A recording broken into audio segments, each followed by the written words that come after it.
দীর্ঘ ৪ বছরেও শেষ হয়নি নির্মাণাধীন ভবনের কাজ। ফলে শ্রেণীকক্ষ সংকটে পাঠদান কার্যক্রম ব্যাহত হচ্ছে লক্ষ্মীপুরের রামগতি আসিয়া পাইলট বালিকা উচ্চ বিদ্যালয়ে। মৃত্যু ঝুঁকি নিয়ে চলছে শিক্ষক শিক্ষার্থীদের প্রতিদিনের কার্যক্রম।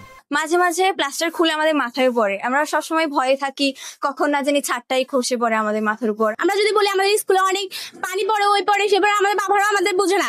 পরিত্যক্ত ভবনের একটি কক্ষে চলছে ক্লাস আর বাকি দুটি কক্ষে প্রশাসনিক কাজ।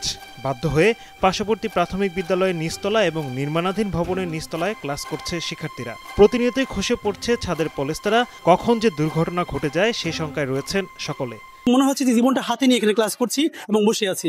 যদি হঠাৎ করে কোনো কারণে এই ভবনটা ধসে পড়ে আমরা একটা প্রাণও যে বাঁচবো তার কোনো লক্ষণ নেই। ঠিকাদারের গাফলতির কারণে এই ভবনটি হচ্ছে না, আমরা যেটা মনে করছি। বর্ষায় শিক্ষার্থীদের ভিজে ক্লাস করতে হয়, আবার রোদের মধ্যে পড়তে হয়। প্রায় ৫ শতাধিক শিক্ষার্থী সীমাহীন ভোগান্তির মধ্যে শিক্ষা গ্রহণ করছে। বৃষ্টির সময় তো বলার কিছু নেই, আমাদের সবগুলো বই ভিজে যায়, তারপর হচ্ছে বেঞ্চ ভিজে যায়, আমাদের নিজেদের পুরো শরীরটা জামা কাপড় সবকিছু ভিজে যায়। শিক্ষার্থীদের পাশাপাশি নিরাপত্তা কর্মীরাও ঝুঁকি নিয়ে কাজ করছেন প্রতিদিন। অবস্থা সেদিন আমাদের ভবন থেকে এই ওয়ালটা ভাঙিয়ে আমার পিছনে পড়ছে, পেছনে টক্কা দিয়ে এসে আমার পায়ে পড়ছে। শ্রেণীকক্ষ সংকটে শিক্ষাদানে ব্যাঘাত ঘটছে।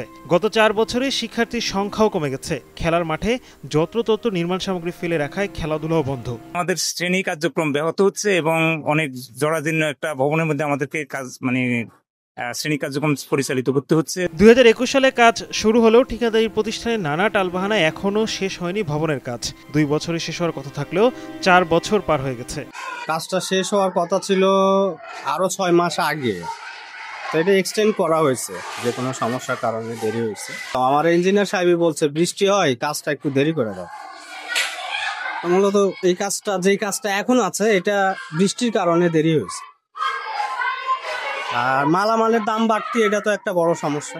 অবিলম্বে ভবনটির নির্মাণ কাজ শেষ করে শিক্ষা কার্যক্রমকে স্বাভাবিক করার দাবি শিক্ষার্থী, শিক্ষক এবং অভিভাবকদের।